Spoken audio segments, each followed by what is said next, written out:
మంచి విషయాలను ప్రార్థన పెట్టుకోవాలి. కోరిక అది ఇంట్లో కూర్చోలేకపోతుంది, నేను ప్రార్థన పెట్టుకోలేకపోతున్నాను.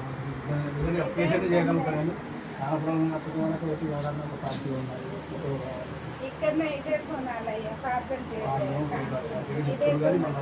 సపోర్ట్ చేస్తుంది మధ్యలో అంతా పాటు మేము ప్రయత్నం చేస్తాం. లేదంటే మనం ఫ్యూచర్లో కట్టుకున్నాం కట్టుకోవాలి. 2 లక్షల రూపాయలు ఇప్పించింది, మధ్యలో మధ్యలో ఇప్పించి ఇంటి కట్టుకుంటానే మనకి ఇచ్చేది సార్.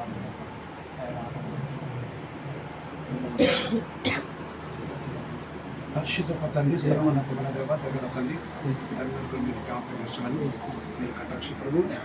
ఈ సమూహపరమై ఈ బిడ్డలు నాతో మాట్లాడదు, మీరు నాతో ఉన్నారు కానీ మీరు ఉన్నారు నాయన. నీ నామంలో ఏ గృహానికి ప్రవేశిస్తున్నారో ఆ గృహంలో ప్రవర్తనకి వారి ప్రాబ్లం విషయమే ప్రార్థించుకున్నారు కదా.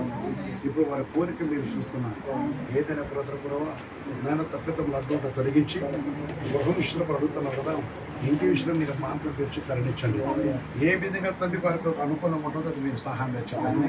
మరి అదే ప్రభావ నీ కృపను బట్టి కనుకరించే కటాక్షం దీవించండి.